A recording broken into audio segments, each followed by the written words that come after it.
The Bengali টিউশনে তোমাদের সকলকে স্বাগত। আমি শুভময়। আজ তোমাদের আমাটির ভেপু যে গল্পটি রয়েছে সেই গল্পের চড়ুই ভাতি নামক অধ্যায়টি নিয়ে আলোচনা করব। চলো তাহলে শুরু করি।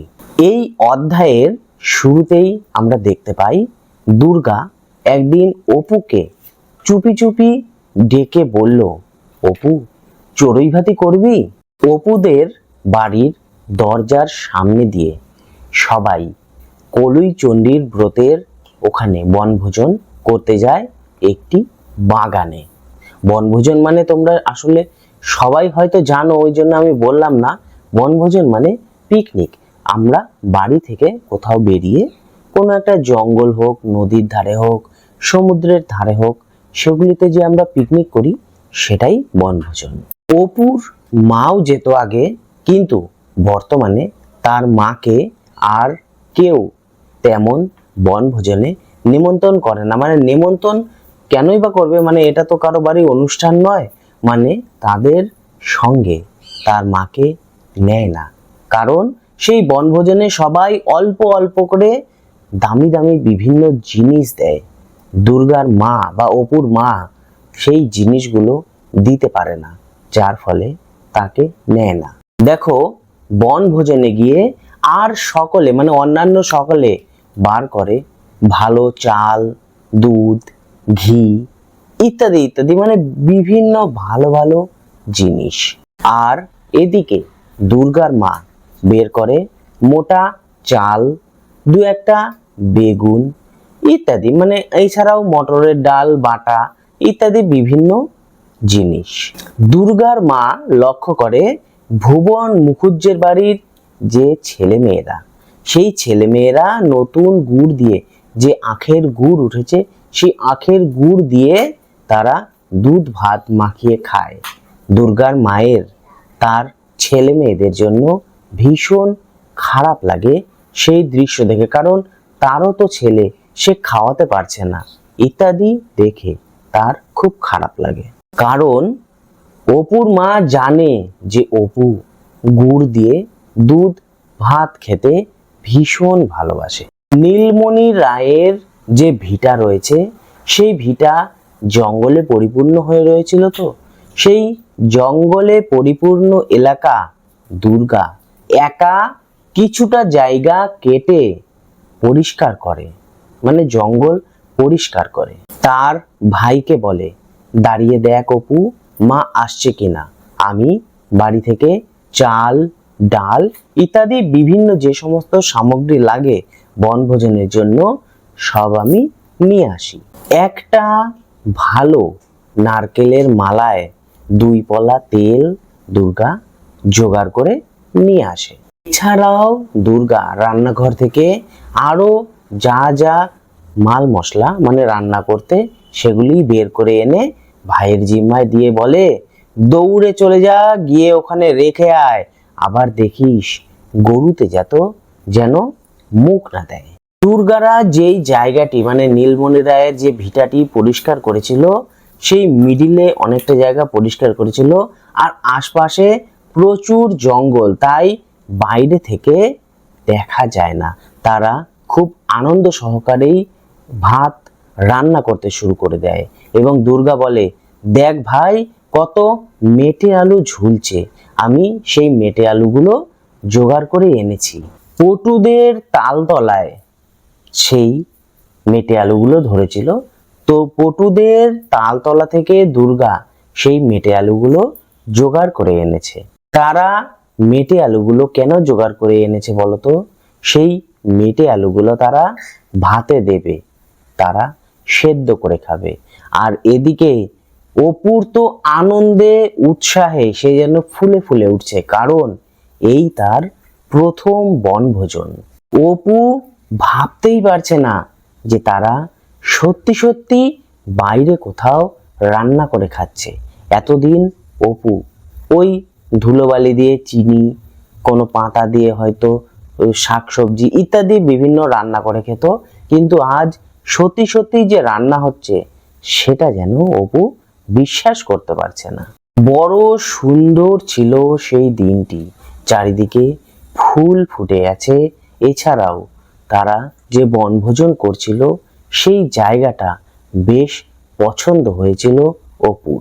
পাশেই একটি বাদামি গাছ ছিল।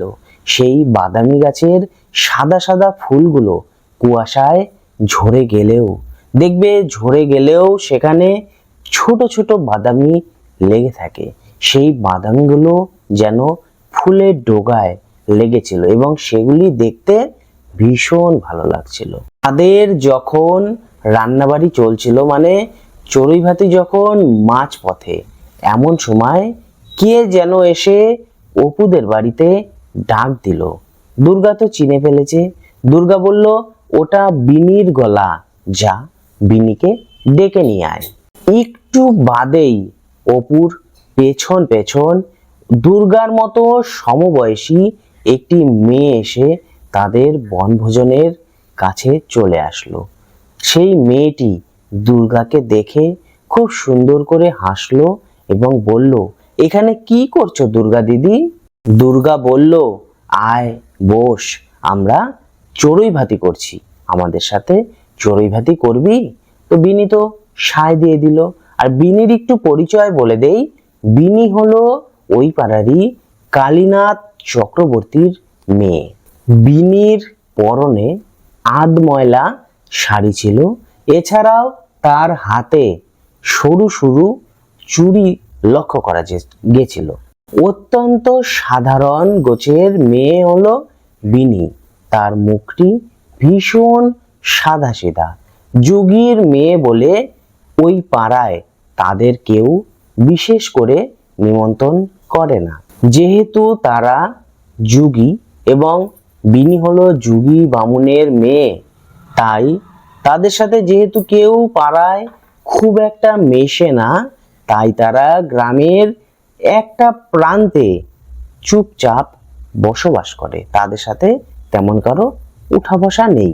বিনিদের অবস্থা বিশেষ করে ভালো নয়, মানে দুর্গাদের মতোই তাদের অবস্থা। আর বিনি দুর্গাদের বাড়িতে ঘুরতে এসে তার যে সৌভাগ্য এত সুন্দর হবে, বিনি এটা ভাবতেও পারেনি। মানে সে যে বনভোজনে যোগদান করবে, এটা যেন বিনি ভাবতেও পারেনি। বিনি এই চড়ুই ভাতিতে এসে ফাই ফরমাস খাটতে থাকলো। মানে সে এত আনন্দ পেয়েছে, তার কাজ করতে কোনো দ্বিধা নেই। দুর্গাও তাকে বলল, বিনি আরো কিছু কাঠ কুড়ো নিয়ে আয় তো, আগুনটা যেন নিভে নিভে আসছে। বিনি দুর্গার কথা শুনে এদিক ওদিক ছুটে বেড়াতে লাগলো এবং একটু পরে এক বোঝা বেলের শুকনো ডাল এনে দুর্গার সামনে হাজির করলো। দুর্গা অপুকে বলল, বিনি তো আমাদের সাথেই খাবে, তাই তো? তো সেক্ষেত্রে আরেকটু চালের প্রয়োজন আছে। বিনির মুখটি তখন উজ্জ্বল হয়ে উঠলো, মানে সে আনন্দে উজ্জ্বল হয়ে উঠলো। কিছুক্ষণ পর বিনি জল নিয়ে আসলো রান্না করার জন্য। বিনি দুর্গাকে জিজ্ঞেস করলো, দুর্গা দিদি, তরকারি কি হচ্ছে? দুর্গা ভাত নামিয়ে সামান্য তেল দিয়ে বেগুন ভেজে নিল। খানিকটা পরে যেন দুর্গাও অবাক হয়ে গেল। সে অপুকে ডেকে বলল, ভাই দেখে যা, সত্যি সত্যি মা যেমন বেগুন ভাজা ভাজে, আমরাও ঠিক তেমনি বেগুন ভাজা ভেজে ফেলেছি। অপুরও যেন ব্যাপারটি কিছুতেই বিশ্বাস হচ্ছিল না। সত্যি সত্যি তারা বনভোজন করছে, সত্যি সত্যি তারা বেগুন ভেজে ফেলেছে, ভাত করে ফেলেছে। কিছুক্ষণ পর যখন সবকিছু হয়ে গেল, তারা কলা পাতা নিয়ে তিনজন খেতে বসলো। দুর্গা ভাত দিল, বেগুন ভাজা দিল এবং জিজ্ঞেস করলো, কেমন হয়েছে রে অপু বেগুন ভাজাটা? অপু আগ্রহের সাথে খেলো এবং বলল, দিদি নুন একটু কম হয়েছে। আসলে কি বলতো, মানে নুন কম হয়নি, আসলে তারা বনভোজনে নুন আনেইনি, মানে বেগুন ভাজাতে তারা নুন দেয়নি। পরবর্তীতে তার এটা মনে পড়লো দুর্গার। যাই হোক, তারা রান্না যখন করেছে খেতে তো হবেই। সেই মেটে আলুর সিদ্ধ দিয়ে ভাত এবং বেগুন ভাজা তিনজনেই খেতে বসলো। দুর্গার এই প্রথম রান্না, তাও আবার বনভোজনে এসে, তাও আবার বেগুন ভাজা, ভাত এবং মেটে আলুর সিদ্ধ। তাই এই ব্যাপারটি দুর্গার কাছে যেন ভীষণ আনন্দের ছিল। খেতে খেতে দুর্গা হি হি করে হেসে উঠল, মানে আনন্দে, সে যে রাঁধতে পেরেছে সেই রাধার আনন্দে দুর্গা যেন হেসে উঠল। খেতে খেতে বিনি দুর্গার দিকে চেয়ে বলল, দুর্গা দিদি, সামান্য তেল আছে? তাহলে মেটে আলুটা একটু তেল দিয়ে মেখে নিতাম। দুর্গা বলল, যা তো অপু, দৌড় দিয়ে যা, তেল নিয়ে আয়। অপু বলল, আমরা যে এখন ভাত খেয়ে নিচ্ছি, ও বেলা মাকে কি বলবি দিদি, আবার ভাত খাবি? দুর্গা বলল, দূর, আমরা কখনো মাকে সত্যি কথা বলি? ঠিক দেখবি সন্ধ্যার পর আবার খিদে পেয়ে গেছে, খেয়ে নিবি তখন। এদিকে যোগীর বামুন বলে পাড়ার যেখানে তারা যায় তাদেরকে জল চেলে পরে ঘটিতে করে জল দেয়, এবং জল খাওয়া হয়ে গেলে সেই ঘটি আবার তাদের মেজে দিয়ে যেতে হয়। বিনি দু একবার ইতস্তত করলো ঠিকই, কিন্তু তারপর যেহেতু তার গলায় ভাত লেগেছিল, সে ইতস্তত করে বলল যে একটু গ্লাসটা দেবে আমায়, জল খাবো। অপু বলল, নাও না বিনিদি, গ্লাসটা নাও, চুমুক দিয়ে জল খেও। অপু বলার পরেও বিনির যেন চুমুক দিয়ে খাবার সাহস হলো না। তখন দুর্গা বলল, নে না বিনি, গ্লাসটা নে, চুমুক দিয়ে খা, কিচ্ছু হবে না। তখন তাদের খাওয়া দাওয়া হয়ে গেল।